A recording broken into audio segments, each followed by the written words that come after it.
What is good people? You are now listening to the At the Plate podcast with Danny Foxworth, and I am your humble narrator, Danny Foxworth. And today we have a very special guest. He is one half of the Board Meeting podcast, and their podcast is the reason why I developed a podcast itch, because I've been a guest on theirs maybe 6 or 7 times. And this guy, we go back all the way to St. James AME, summer feeding program. He hails from Summerville, South Carolina, currently lives in Columbia, South Carolina. Ladies and gentlemen, Gerard Droze. What's good with it, boss? Hey man, what's happening, man? I'm good. I'm just glad to be here. Thank you for asking me to be a part. And I'm really looking forward to this conversation because I got a feeling I'm going to have to dig up some old memories that are not going to sit too well with me when I have to pull them out. But I'm here for it. I'm ready. Word. We're going to get this thing started then.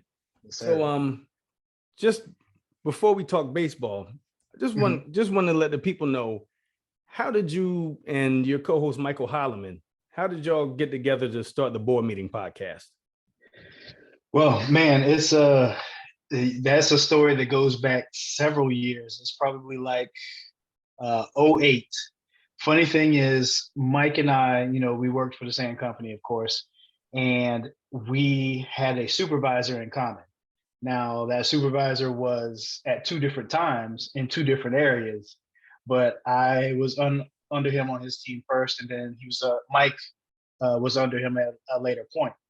But somehow Mike and I ended up in the same general area, and we were going to a meeting at another site, just another building in the area. And the supervisor we had in common said, hey, see if you can share a couple, words of wisdom with this guy, impart some wisdom on him. I think he's going in good places. He just needs a little direction. So, it's me and Mike in my car. We're going to the other building for a meeting. And it turns out that after talking to him for a while, he was probably somebody who could share more wisdom with me than I could share with him. So eventually our friendship began, and, we developed a friendship over years and different topics and common interests and whatnot. We wrote co-authored our book, The Makings of a Man. And really the podcast idea came out of a weekly radio show that we were doing with a gentleman by the name of Carl Thornton Jr. in Augusta. So he extended an offer to us to be weekly guests on his show. Wow. And just come, we would talk, we would dial in, have conversations with him, answer some of his questions, give our thoughts. And then abruptly one day, which, no knock on Carl, but this is the way it happens in radio. They don't tell you it's your last day until you've already recorded your last day. So he said, hey guys, I think this run has come to an end. We're going to go ahead and move in another direction, but I thank you for your time. And that was cool and all, but it was like there was an itch in us to kind of figure out, okay, so what are you going to do now? You had a platform that actually belonged to someone else, and conversations that you were having and things that you wanted to say. But now that opportunity has been removed, how are you going to continue to share the information you want to share? So that, again, this is like 2000 and maybe 12 at this point, 2011 maybe. And it was really just the advent of podcasts. Like, they weren't a thing like they are now. Yeah. So we were like, okay, so what does it take for us to have a podcast? And it started out initially with us on a conference call line and us recording our conference calls. No kidding. So if you want to know how, like, when you want something, the links you'll go through to make it happen. Yeah, we started real basic, just recording a conference call. And then, we decided to step our game up. We got some equipment, we got some microphones, and we, dedicated ourselves to recording episodes. And after a while, it went on and it grew and it became a thing, to the point where it, to a certain degree, almost became too much to manage. So we ended up ending the podcast. Probably our last episode was probably March last year with you. And I say ended, but it's always a possibility it might come back. But we needed a moment away, needed to regroup, rethink, and maybe it does, maybe it doesn't. But, we still have the opportunity, capabilities of recording it. So, but for right now, we're going to sit still at, I think, 150 episodes. that That's a we've good recorded run. that are, yeah, still available. So Yeah. it was a long roundabout way of getting there. But yeah, that's how the podcast began. Just friends chopping it up and wanting to share that information. Nice. And if y'all got to go and check out the board meeting podcast, specifically the March Madness tournament bracket episodes, because we get into some very spirited discussions. They have me on for those episodes, and we tackle everything from 90s rap one hit wonder brackets to what was the last one we did? It was Jimmy Jam and Terry Lewis versus Teddy Riley. Right. Yeah. Production catalog from the yes. 90s, right? Yeah. Yes. And they also have Bad Boy versus Rockefeller brackets. Right. It's just candy for your earbuds. Oh yeah. And don't forget about the R&B group. We had the male R&B groups versus the female R&B groups from the 90s. So yes. And sure just a spoiler alert, you know, we are of the Jodeci era. We are of the Jodeci lineage. So anytime you throw Jodeci in one of those brackets, they're gonna be hard to beat. But we had lots of fun having those conversations. Yes. Now, we're getting into the meat and potatoes of the podcast now. So we had to talk a little baseball. Orban is an Atlanta, or Gerard, he's an Atlanta Braves fan. But I'll take either one. All right. And before we get into the Braves, I just want you to talk about how your love of baseball began. Well, man, that's ironic because I believe it actually involves you and those summer feeding programs at St. James A&E. I just remember we would go and, you know, just keeping it a buck. We probably weren't eligible for those meals, not the way they lock things down these days, but it was an opportunity for us to kind of have something to do in the summer times to, you know, just get out of the house and keep you busy a little bit. We'd go get, you know, those turkey sandwiches with the ice still in them and, you know, those milk cartons and mixed fruit cups and stuff like that.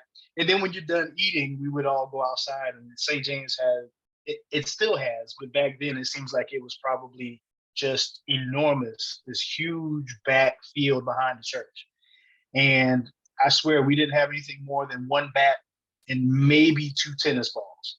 Yep. Not actual baseballs, but tennis balls. Yep. And we'd go out there, we set up some bases and say, all right, who's on teams? And just split up. And we'd be out there just taking cuts at tennis balls behind the church. And I think that was probably my earliest, you know, baseball memory, falling in love with playing the game, just learning, just trying to imitate different people's batting stances and, you know, trying to make contact, hit it as far as you can, hit it in certain areas. Just, again, we're just children. We couldn't have been no more than maybe 12 years old tops, if that. But yeah, those were fun because it was a bunch of kids together at one time. All of us were having fun. I also remember going home and playing with my brother. My brother's 5 years old, 5 years younger than me, actually. So we had this area on the side of the house. We would call it the hill. And the hill is actually a drain field for a septic tank. Tell you, some of the greenest grass in our yard was on this hill. You can understand why. But we would go to the hill. We had bases laid out. And we would continually lose balls in the woods.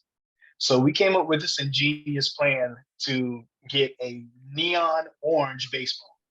That way, when we hit it into the woods, we could find it. Until one day, we hit it so far into the woods, nothing we could do. We could not find that baseball. And I imagine it is either rotted and deteriorated somewhere in the woods across my parents' house, or something else has happened. Some animal hauled it away. But I mean, those are my most fun memories, and those are what I think about when I think about falling in love with baseball and really becoming a fan. It was playing it first, and then also watching it to learn more about how to play it better. Very early age. Yeah, and you talking about you and Brent hitting the balls out in the woods, it made me think of, I had something similar. And what happened to me was, we had my neighbor next door, he had a hog pen. And sometimes we would hit the balls and they would go into the hog pen and they would be right by the fence. So I reached over to grab it. Unbeknownst to me, he had it hot wired at the bottom. So when I reached down to grab that ball, whoo, buddy, it felt like somebody punched me on the inside. That thing zapped me so good. I'm like, that ball is staying right where it is. I'll just go get me another one. I ain't never touching that again. Oh man, yeah, you got more than that ball when you went out there reaching. I'll tell you that. Yeah. But also Yeah. around this time is when you became an Atlanta Braves fan. So get into that. Like what made you become a fan of the Atlanta Braves? Yeah, similar to how you described becoming a Rangers fan is when family got satellite. And when, where we live and where we grew up, when we got satellite TV, it's not the cute little gray direct TV dishes that you see people have in their houses or maybe on a post in the yard. No. This was like NASA level Yes. black mesh. Like this thing had to be 15 feet wide in diameter or circumference or whatever it is. I was never the geometry major, but this thing was huge. And to change a channel, you could go outside after you change the channel and just stand there and hear it go as it was turning to literally catch another satellite signal. Yes. So with that advent was a little thing we like to call the superstation, TBS. And personally, just as an aside, they need to go back to starting all of their programs 5 minutes after the hour. That was ingenious. Yeah. But I'll digress. But watching TBS, of course, that was basically, you could watch the Braves on TBS or you could watch the Cubs on WGN. And I actually spent part of my life living in Atlanta, probably about 2 or 3 years. My brother Brent was born in Atlanta. So Atlanta was the team we were familiar with. When we lived there, the Braves, this is like, I say when we lived there, my brother was born in 83. We probably moved back to South Carolina in 85. So those are prime trash Braves years. So you could go to the park on the day of the game, buy a ticket at the window and sit at the dugout. That's something you can't do at any major league ballpark these days. That's wild. But yeah, you could go to the Braves game, buy a ticket day of, walk in, sit down by the dugout and watch a game. And I mean, really all the Braves had going for them at that time was Dale Murphy, but he was good and that was good enough. But just having that familiarity and then having the TBS Superstation and being able to see their games, like every home game was on TBS. That was what really, really locked me in. And man, I'm telling you, right when I really started locking in is when the Braves started to heat up. So this was like early 90s, like 90, 91, 92. And we're watching the battles with the Pirates. God, I used to hate the Pirates.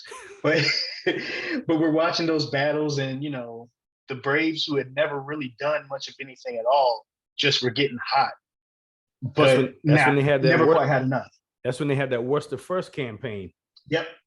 That I believe that was actually, was that 91? I believe so. Yeah, I think that might have been 91. Yeah. So yeah, man, that was incredible. Again, just having a team that was, we're in South Carolina, so the closest team baseball to us was Atlanta. It probably still is to this day professionally. And just being able to see them, knowing that they are perennial, bottom feeders, to turn it around, to make the difference and change in their kind of just aura and who they are as a team was kind of fun to watch and to follow. And that really, again, those battles with the Pirates is what really, I think, got me hooked in the early 90s. Yeah, and I used to love watching those battles. Oh God, to this day, I actually was watching TV. I was watching ESPN earlier today, and I saw this commercial for what's the one with Doug Flutie and Frank Thomas. Nugenics. Watching a Nugenics commercial. And guess who I saw in the Nugenics commercial? Who's that? Andy Van Slyke. And really? I still hate that man with a passion to this day. He was one of my favorite. This He was day. one of my favorite players on the Pirates, man. Oh, Or Van hated Slyke. him. Hated him. Oh man. So yeah, and then again, like I said, I hated Andy Van Slyke. This is at this point a 30-year-old hatred for a man who ain't never did nothing to me. But I do not like him. I do not like him at all. I'm reasonable. I understand. I respect him and whatnot. I don't wish him no ill will, but he stepped between them white lines, man. I don't really care for him at all. That's not changed in 30 years.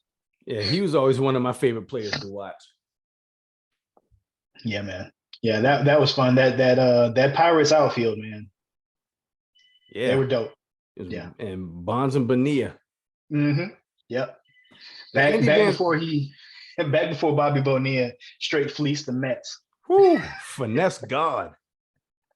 God bless him. Agent. Yeah, absolutely. Goodness gracious. That was, bone hard Jack move. Oh yeah. Listen, it's good money if you can get it. That's all I gotta tell you. Yeah, that is true. All right, so moving on to we're going to talk about some of your favorite and least favorite moments as a Braves fan. We'll start with the worst moments. So okay, yeah, what were your worst moments as a Braves fan? Okay, so the worst moment was probably the 1991 World Series Game 6. And I went back recently and watched the video of that. And the 5 words that haunt me, and I know you can relate to this because you probably had a very similar situation when the the Rangers were so close to winning the World Series. Also a Game 6. Kirby 20 Puckett, years later. Yes. Kirby Puckett, Game 6, bottom of the 11th, hits a home run, and I can't remember. I think it might have been. I think it was Joe Buck. Oh, yeah. Well, Joe Buck's dad. Jack Buck. Yes. He hit that home run. It cleared that whack plexiglass outfield wall. And he said, we'll see you tomorrow night. And to this day, I hate those 5 words. Yeah. Intensely, passionately, because the Braves were so close to winning the World Series. And they couldn't get it done. Kirby Puckett hit that home run. Next thing you know, Game 7, Braves are trash. Series over. So close, but yet still so far. So yeah, that's the worst Braves memory I have. And what about your best memories? Best memory. Next year, Game 7, 1992, NLCS against the Pirates. Down 2-0. Bottom of the 9th. Francisco Cabrera hits that slapper in the gap. And Sid Bream rounds third with all of the speed of a sloth. Them wooden knees. On a bum wheel. and slides in and miraculously does not turn to dust himself. But is called safe at home. And man, I'll never forget jumping up and down in the living room, being so excited that the Braves are going back to the World Series. Editor's note, going back to the World Series to lose again. But even the World Series that they've won, I don't think were as exciting as when Sid Bream rounded third. And I mean, I can just close my eyes and see him like limping, running, and sliding, and then looking up, and then just everybody mobbing him on home plate. That was so exciting. So like, it was almost unimaginable because again, this is Game 7, bottom of the 9th. They hadn't scored a single run all game. So they had to score 3 to win in the bottom of the ninth. And if I remember correctly, there were 2 outs. So, Ooh, I didn't Cabrera realize pops that. this, it's done. Yeah. He grounds it the short, easy out. He hits that slapper, and God bless him. He's got to be 160 years old by now. But Sid Bream, he was out there running like he was 160 years old when he rounded third. And it was so improbable. He should not have ever made it home safe because of all the people we had on the team. He's not the one that you think of as the runner. He's not the one you think of as, oh, okay, we need a base. Get him on and we'll get him over. Nah. This dude probably should have been pinch run for because he did not have the wheels. And now I'm just picturing Sid Bream trying to make that Otis Nixon catch off the wall. No. And then no way. And his knees just burst into flames. Ain't no way he's making a catch on nobody's wall. Not even that whack plexiglass wall at the Metrodome in Minnesota. Yeah, not even that. Them joints were trash. I ain't even gonna hold you. I hated the Twins. There's so many baseball teams. When I think about it, it's like I hated the Pirates. I hated the Mets. I hated the Twins. I was cool with the Blue Jays because they had Cito Gaston and Clark. Was it Clark? Joe Carter. Joe Carter. Joe Carter hit that home run. And it was like, part of me was like, dang, Braves lost again, but hey, Cito Gaston got him a ring. So yeah, I'm all for history. But and you know what? Interesting you bring up the Blue Jays. When they went back and beat the Phillies, was that in '93? When Joe Clark hit the walk-off to win it? That might have been 93. Possibly. Well, because they won back-to-back, didn't they? Now you gotta ask me who won the World Series 30-some years ago. I'll be better off Googling it to you because I'll be sitting here lying to you if I told you that was true. I don't know. Okay, well, anyway, me and CE. You remember CE? Mm-hmm. Yep. We had that's a name I heard in a long time. But yeah, we had a friendly $20 wager on the '93 World Series. He bet the Phillies and I bet the Blue Jays. And when Joe Carter hit that walk-off, I think it was a walk-off grand slam to win it in the bottom of the ninth. Boy, you could not. I had the biggest Cheshire Cat grin when I got on the bus the next morning. I'm like, pay up. Yeah, run me my bread. Yeah, I mean, he was hiding in the back of the bus from me too because he didn't want to give up the goods, but I got my $20. You know how much blow pops you can get for $20? Oh man, in the early '90s, $20 was a lot of money. Yeah, that was a fun time. Now it might get you a quarter tank. Yeah, no kidding. So now moving on, I want to talk about who are your favorite and least favorite Braves players ever. Okay, so my favorite, and again, you got to remember when I became a Braves fan. My favorite is probably Ron Gant. Yeah, I know Ron Gant was probably like 6'2", 220 or something like that. But in my very young mind, he was even bigger. Dude had quads like a running back. Mm-hmm. He had biceps like a boxer. Jacked. He was straight jacked, and he was fast and he could hit for power. Until he had that accident, and then he was never the same again. But yeah, Ron Gant was my favorite. He was never like the star, the headliner, the one that everybody would, really pay attention to. He was not David Justice. David Justice had all the Hollywood, all that, Marquise Grissom was playing center field. Wow. Otis Nixon, just all of those guys, were probably a level more popular than Ron Gant. But Ron Gant was my favorite. So I think about it, man. It's like, if he had not, I think it was an ATV accident he had and did something like broke his leg or something like that. And he was never really, I don't think he played for the Braves ever again after that accident. Yeah, he ended up going to the Reds. He went to the Reds. Yeah, Reds. Okay. Yeah, he could have been so much more. And I hate that he got injured, but he was absolutely for that time period. I don't think I've really liked any Braves player as much as I like Ron Gant. That was my guy. Yeah. Yeah, And yeah. and you bringing up Marquise Grissom, this got me to thinking that kid's got a son that's pitching for Georgia Tech right now. Yeah. Oh no, I know we're getting old when I'm seeing players' names that I remember like watching as a kid, Mm-hmm. and then like they're not still in the league, but no, it's junior or it's the child or Yep.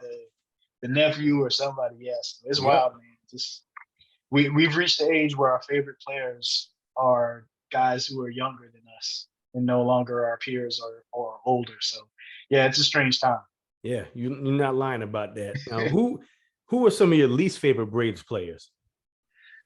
See, now this was hard because I can't say like if we were talking football and you asked me my least favorite Raider, hands down Bill Romanowski. I had no love for him. He played for my team. I would almost root for him to get injured because I did not like it. I don't have a feeling like that for a Braves player. It's at most I can give you a player that I was disappointed by who didn't turn out to be what I thought they should have been, and that was Jason Hayward. Oh, that's a I good thought call. Jason Hayward to me was supposed to be like the second coming of Andrew Jones and David Justice. Like Yeah. he was supposed to be like that dude, and never really panned out. And I mean, again, I don't hate him for that. I don't even really strongly dislike him for that. It's just I was really disappointed by the hype versus the actual output that he produced. Right. So yeah, least favorite probably be an accurate way to describe it because yeah, I can't even say I didn't like him or I hated him. It was just he was supposed to be one thing, and whether it was through circumstances or any kind of behaviors or issues of his own, he just didn't kind of live up to what I thought he would be.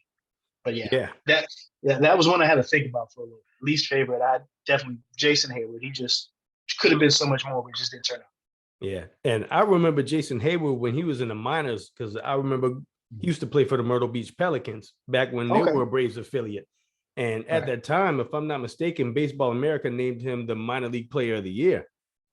And and whenever I wanted to go see him play that particular game, I mean, he was tearing the cover off that ball. Yeah. I was like, dude, this dude's got it. And he was supposed to be the second coming. Yeah, and I remember opening day when he got called up and he hit the home run. And if I'm not mistaken, it was on the first pitch he saw and went yard with it. It was against the Cubs. Mm-hmm. And who he ended up winning a World Series ring with. Yeah. But I'm not salty about it. Yeah. I'll tell you another Brave who just didn't do what I thought he was going to do. That's Jeff Francoeur. Yeah. Yeah. I never personally had much expectation, but I could see that. Yeah, because he was all world in the minors too. And I remember when he got called up, he went on a tear. And then he leveled out and then he just wasn't what he was hyped up to be. But right. Such is life. I'm hoping Mike Harris doesn't end up being like that. But yeah. I always like watching him play. Yeah, man. Now, next thing I want to get to is who are some of your favorite non-Braves players in the league right now? Right now? Yeah. Ooh.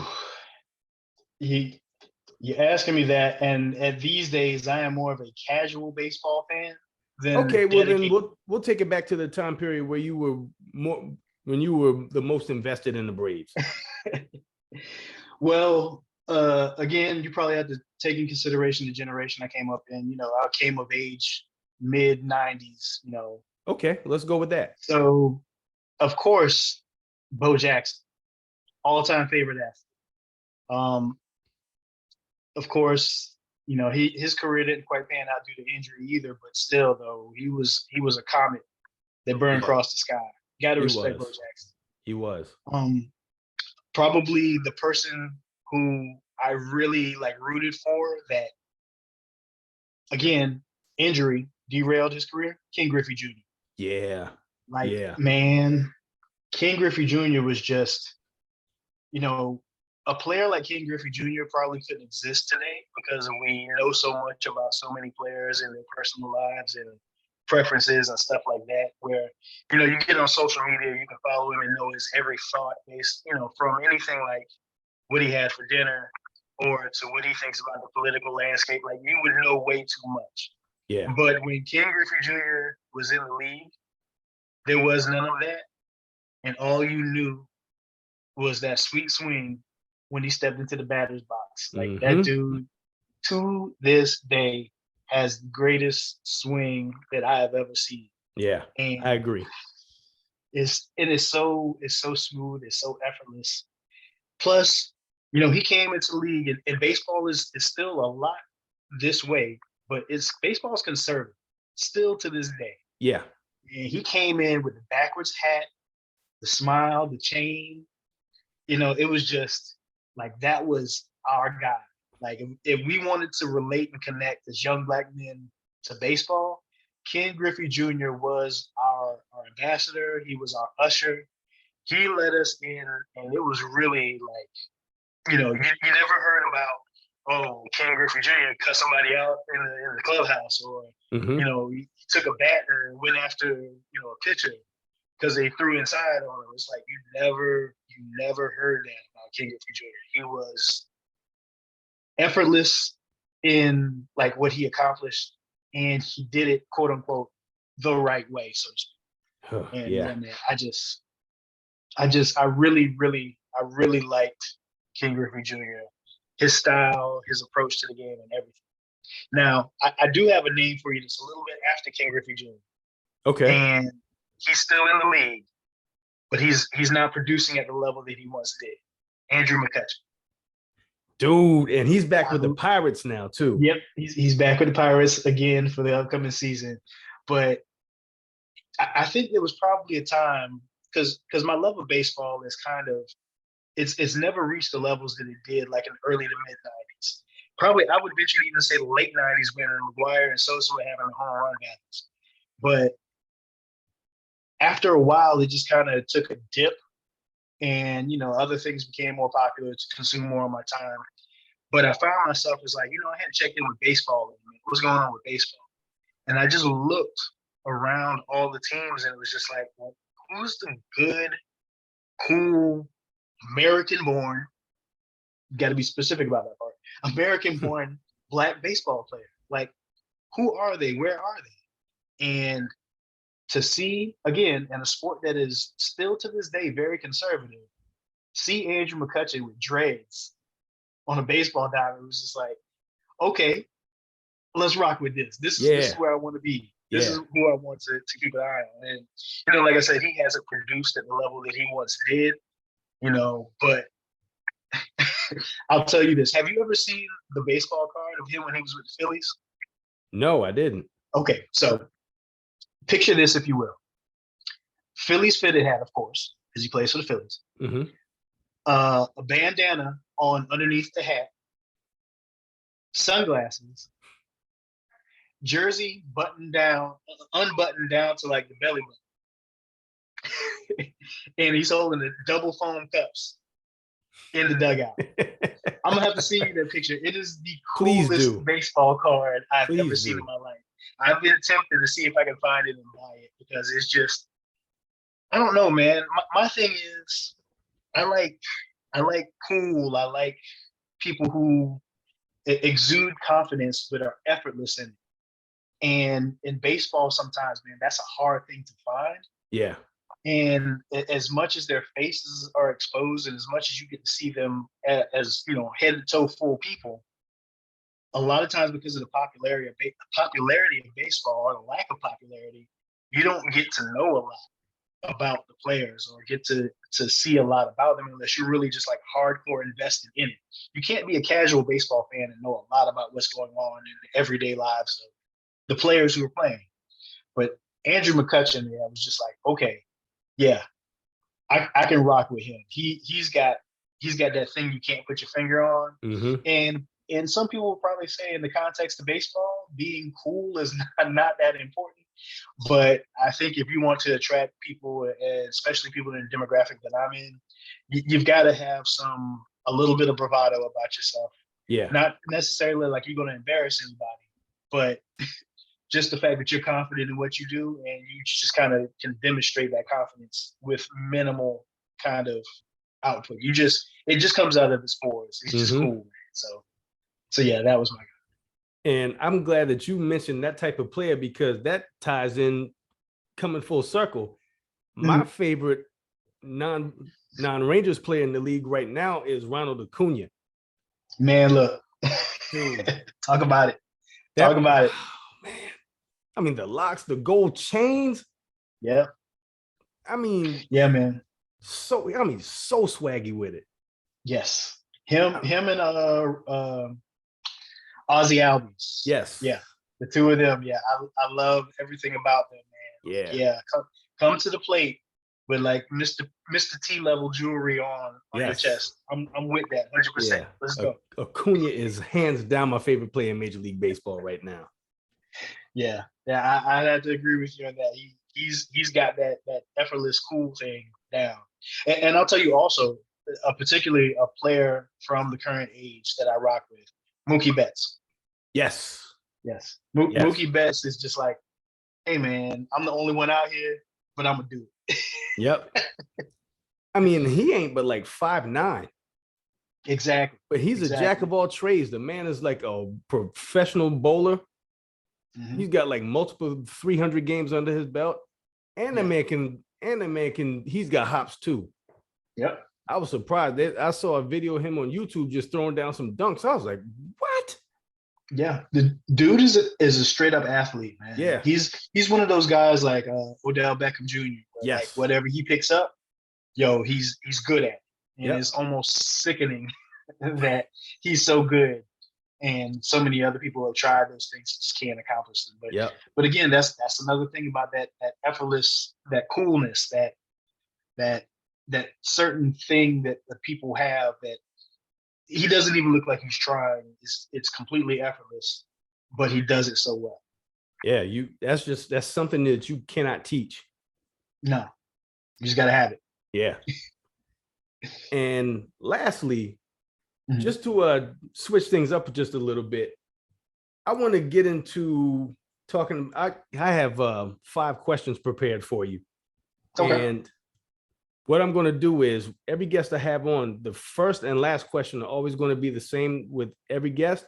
And questions 2 through 4 are going to be 100% random. So, question number 1. What were the ideal items on Gerard's school lunch tray? Okay, so we're gonna start first with the drink. Chocolate milk, that's a must. Then we're gonna move to probably our dessert, which is gonna be the strawberry applesauce. Oh, I forgot about the applesauce. Strawberry applesauce. Listen, you can go to the store, you can get it, but you got to understand. When I was first introduced to it, I did not have a full-time job. I was not capable of buying my own groceries, but when we would have that strawberry applesauce at school that day, I knew it was a good day. I gotta have my fries. Listen, you can't hardly mess up fries. Most of the time at school they were shoestring, but listen, fries is fries. They're properly salted. They ain't too crunchy. We can't go wrong. And my main course, you know about this because we've had this discussion before. Give me that dang fiesta. My G. Yes. Listen. Talk about it. I would eat fiesta 5 days a week if the cafeteria would serve it. And as a matter of fact, in high school, we had the canteen that you could actually go and get your fiesta every day. And for a long time, I did. Fiesta is when I say cheddar cheese on pizza, most people's natural response is like, no, cheddar cheese don't belong on pizza. On Mexican pizza, it absolutely does. Makes perfect sense. Listen, the best school lunch of all time. Chocolate milk, strawberry applesauce, fries, and fiesta. Hands down. Can't touch it. I dare somebody to name something better. And did you used to put the French fries in the fiestada and roll it up? I didn't go that far. I'm not a huge person about mixing my foods. I like division of church and state. Sometimes I just got to the point where I'll eat a little bit of each at the same time. I got you. But for the most part, I was probably eating everything else on that tray and saving that fiestada for last. Your school lunch tray and mine are almost identical except for the strawberry applesauce. I would substitute the fruit cup and I would get the little carton of the orange pineapple juice, but it had to be half frozen. Oh yeah, yeah, yeah. You need that texture, that slushiness to make it seem like it's something you get from a not a fast food, like a gas station or something like that. Yes, Yeah, I can 100%. rock with you on that. All right. At the school, the summer feeder program, that was the highlight of that, where you would get those little fruit cups and those fruit juices, and they'd be half slushy. Oh man, Yeah. yeah.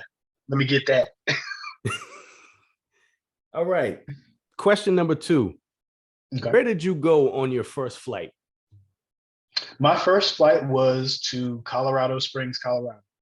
My brother was at the Air Force Academy, and this was interesting fact.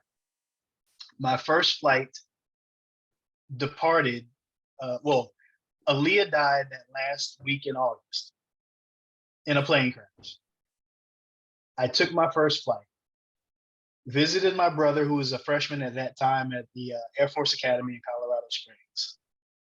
Flew back home, I want to say Sunday, September 9th, 2001. Oh, Tuesday was September 11th, 2001. wow. So, as somebody who was already afraid of flying in the first place, it took me a little while before I got back to the point where I wanted to step back on the plane.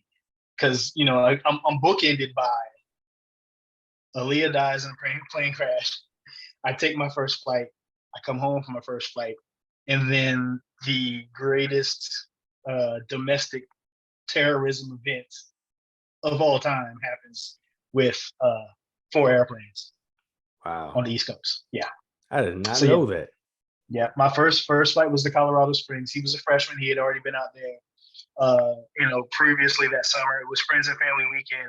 We got to see Oklahoma beat the brakes off of the Air Force Academy football team.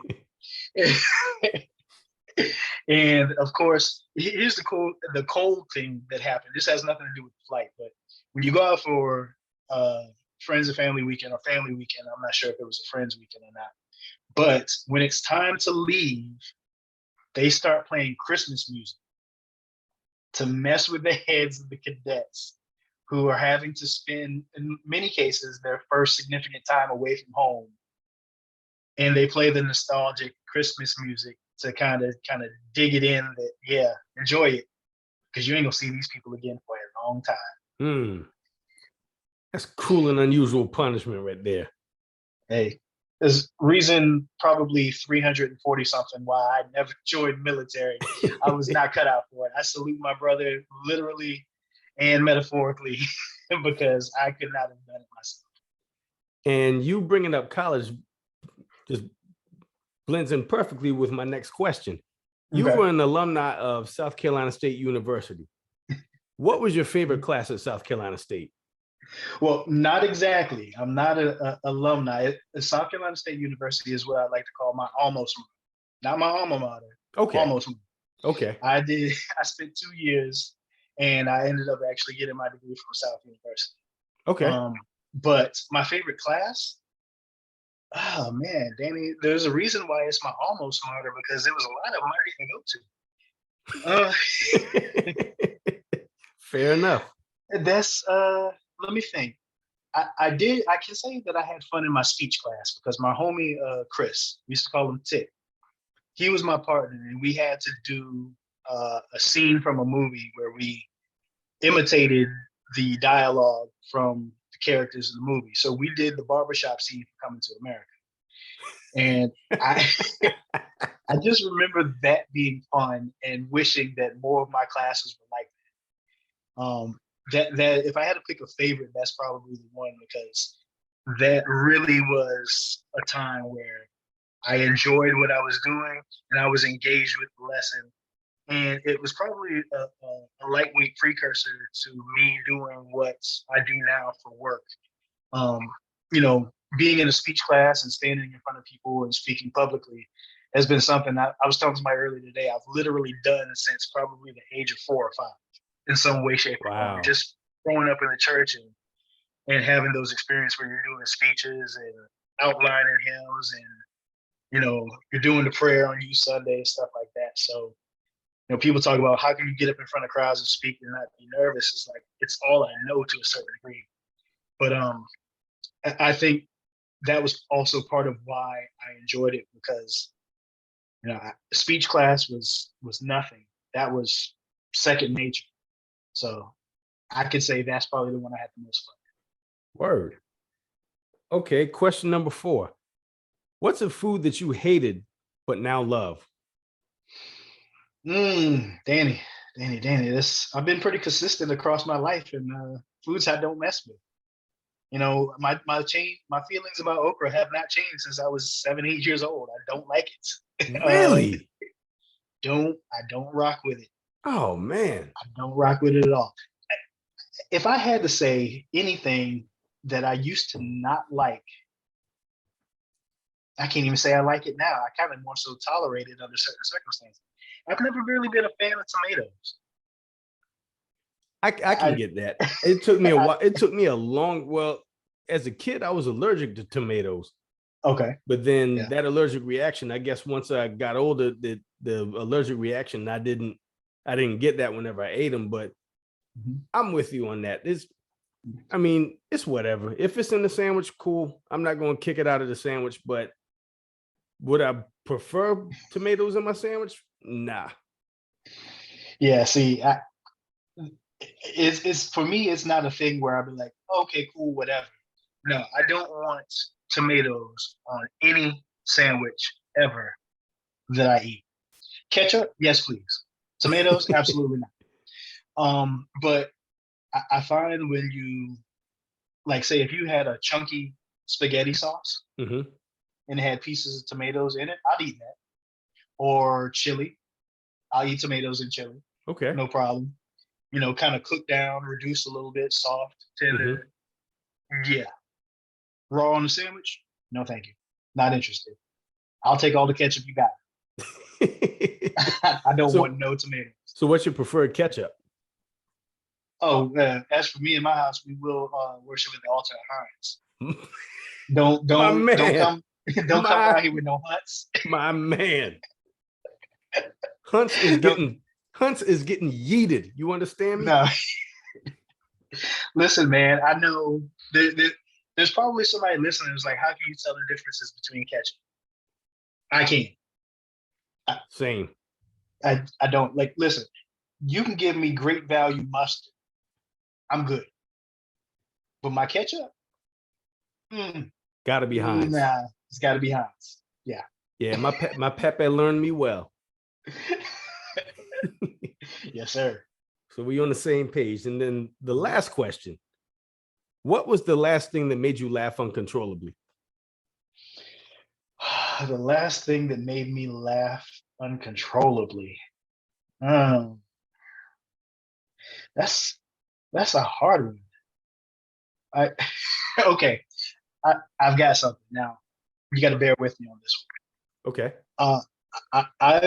I've reached the age where at any given moment, you come in the room, especially if I'm in a room watching TV with my wife, chances are we are watching HGTV. So yes, I've become my parents who anytime you go to their house, the TV is, like CNN, HGTV. That's it. But we watched this show called Hometown, and it's set in a city called Laurel, Mississippi. And all of these different shows, they're basically the same show over and over again on HGTV. They've just got different premises. Like, okay, you bought this house and you want to redo the kitchen, or we're going to come in and redo the kitchen. Or, you won the lottery and, you're going to pick your dream house. Let's go look at all these houses that are meeting your criteria. Well, Hometown is basically where in Laurel, Mississippi, the people who actually are going to buy a house, they get the backstory, so to speak, around the history, so to speak, of this house. So they'll call this one, this is the Foxworth house because it was owned by Danny Foxworth. He bought it in 1962. 1962, he worked down at the steel mill and he lived here for 30 years. This, this backstory, whatnot. So the people will pick the house, and then as they're going through the house, the hosts will say, okay, here's what we want to do on the outside. We want to change the shutters. We want to put a fresh coat of paint on there. And that'll be, $40,000. Whatever. Without fail, every house they go into, the kitchen seems to always cost $25,000. And I know this is probably not funny to anybody else but me and maybe my wife, but every single time the guy who's the husband of the couple who goes through and does the houses, he does this little hand gesture where it's like a thumb and then index, middle, and ring finger are all pointing out. And he'll just have, that'd be $25,000. And we just find that absolutely hilarious because we'll watch these other shows and we'll be like, yeah, man, we'll do your whole kitchen, change out all your cabinets, new floors, $5,000. But every single kitchen that they do, that'll be $25,000, and it's hilarious. I know it's not probably funny to anybody else, but we sit there and we roll laughing every time we see him get to the kitchen. And he does that little hand gesture and be like, that'd be $25,000. I'm sorry, man. I know it's not the traditional hilarious thing, but to me, that is absolutely funny because I just can't see how every single kitchen costs $25,000 to remodel, but that's what they do. Word, I dig it. I'm laughing now. I'm just imagining $5,000. So, G, man, I greatly appreciate you being a guest on here. I promise I'm gonna have you back on eventually. Okay. But man, hey man, listen, I had fun. I've enjoyed it, man. You had some great questions. You had me dig up some really somewhat painful memories when I think about Kirby Puckett in the '91 World Series. But it was also good reminiscing, kind of figuring out, okay, where was the origin of some of these things for me? So yeah, man, I appreciate you. It was really fun. I enjoyed it. And thank you, party people, for listening. This is At the Plate with Danny Foxworth. Make sure you like, download, subscribe. If you look, G, where can the people find you on the internet? Oh man, I think the easiest thing to do is go to GerardDroze.com. Right now, it'll probably take you to my Twitter page, which I don't tweet very much, but I intend in the future to put up a website for myself that kind of highlights some of my speaking things that I've done, opportunities, and just some of my interests. Just a little landing page to let people know about me and what I do. Word up. And if you're looking for me, you can find me on Twitter at Foxworth Danny and on IG at Danny Foxworth 843. Once again, this has been another episode of At the Plate with Danny Foxworth. And until then, y'all be good. 3 strikes.